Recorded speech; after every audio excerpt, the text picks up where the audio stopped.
Guys, before I start this video, you guys already know that the thumbnail of this video is a mosquito. It's such a superior being, guys. You have to understand that fucker like bites people and they just catch a fucking disease um and then they're bedridden for weeks and shit like that. Depends on what kind of mosquito it is, but it's not a fun experience for most people. Anyways, the mosquito is gonna come up later on in this video. You know, this is something I've really wanted to discuss for a while, and it's like the topic of differences in IQ of different races, different descents of people. Now, first of all,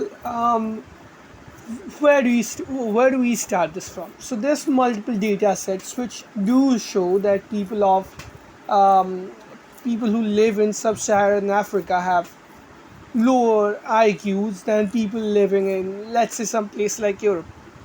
Now, this has a lot of interpretations, and some people are just gonna tell you that Africans are a dumber people. Now, um, well, there's a lot of things to discuss right here. It's not like um, one might argue that it is genetic, but again, with genetics, you sometimes have to understand that genetic doesn't automatically mean unchangeable. That's one thing. And secondly, when you take IQ tests today, the problem is a lot of these nations are undergoing civil war. They have people who are starving. So the differences that you see, they might not be as large as you think they are to begin with. You think like this and IQ difference of 20 or something like that. It's probably nowhere near as big. I believe the realistic IQ differences are probably going to be around something like 5 or 6 on average, like the average sub-Saharan African, if they had the lifestyle and nutrition of the average European, then they would probably have an IQ level that is roughly comparable to some people living in Iran or Middle East, something like that. Now, another thing is, people often mention this a lot, that Africans did not develop civilization. And again, let's get this very clear: civilization is a relative term. What you might mention is generally African civilizations had a lower number of large cities. There were large cities. There's obvious examples of large cities, but they were not as urbanized, or they did not have technologies developed to the same level as a lot of European cities or even Asian cities at that point. Now, there's something that people need to realize.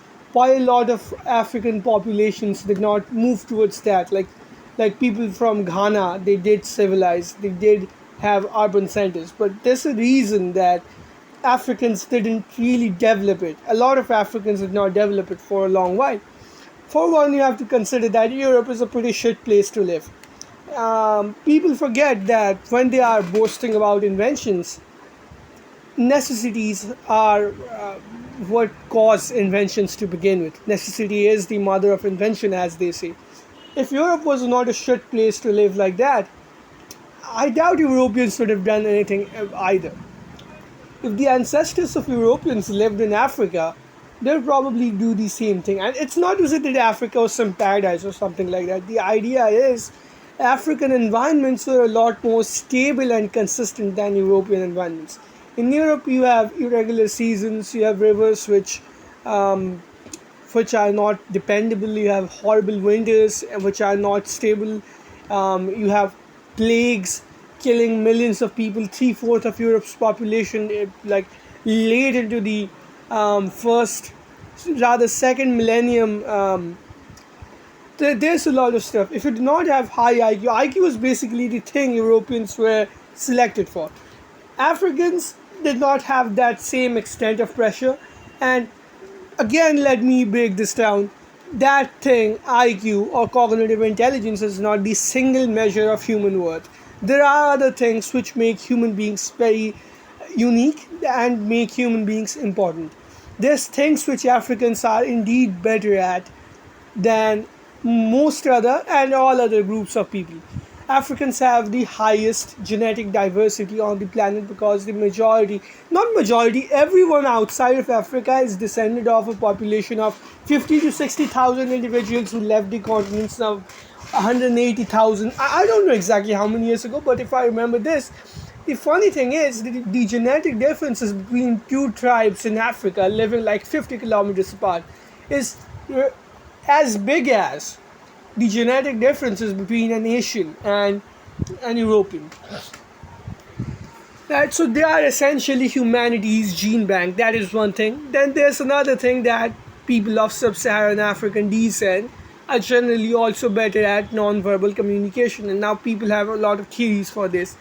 Africa is an environment where you have a lot of predators and you have a lot of prey, so you have to specialize in getting your job done without speaking a lot. So there are, of course, things also lean muscle and endurance, a lot of stuff like that. And people can't say this shit without being screeching racists. But yeah, once you admit that different groups of people have different advantages and you don't start latching on to their individual disadvantages as the sole metrics of human worth, you are fine. You're just about fine. Acknowledging differences is the first step towards moving towards something that's better. And I'm not comparing any animal with human beings, like, or any race, but human beings are animals. Human beings are animals, and I would tell you that the difference between different groups of people is roughly as big as the difference between different breeds of dogs. I'm not comparing human beings to dogs, but I'm comparing the genetic diversity. So, of course, you take a husky to the Sahara Desert, it's not going to have a fun time. You take one of those naked cats to Northern Europe, it's also not going to have a fun time. So that's the thing with human beings. You cannot rip a child out of its mother's womb and then blame it for not managing to do well outside of it. You cannot poison the mother and then expect it to still survive. That's the difference in different kinds of people. So the problem with Europeans is they are essentially expanding, and then they are enforcing their way of life, like which they have succeeded at. Those metrics they generally succeed at on Africans. So basically, what the case I'm making is the case for leaving people the fuck alone. I'm not telling you that people should be segregated, but what should really have happened in history is people who have different strengths should have been left alone to do their own thing, and not one group of people imposing their will on others. This doesn't just apply to Europeans, this applies to a lot of other races before Europeans who simply did not get to do all of that horrible stuff because they did not have the industrial tools to carry it out on a large scale. I'm not telling you that Europeans are bad people, worse people than other races. It's just that they also had the tools to do the horrible stuff on a larger scale, and they shouldn't really have done it.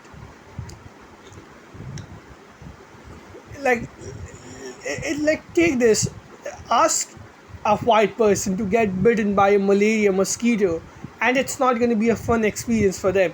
Compared to that, over 50 to 75% of people who have sub-Saharan African descent are essentially immune to malaria, right? They're immune to malaria because of like mutation in one gene or something like that.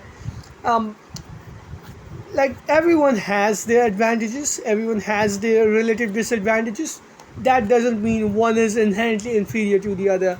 And combined with that, you have all of these nutritional differences, environmental differences, and when you account for that, there's still probably going to be a difference in IQ, but I don't think it's going to be like 20 IQ points. It's probably going to be closer to like a 4 or 5 point IQ difference. And it's not something that people should be judged for, especially if they have other redeeming attributes. So yeah, like probably gonna get demonetized. It's not like I'm making any money out of this either, and this is a rather sensitive topic, so I guess you guys probably like listening to it. So this is my sort of a third person observer view about race and IQ. So see you guys in the next one.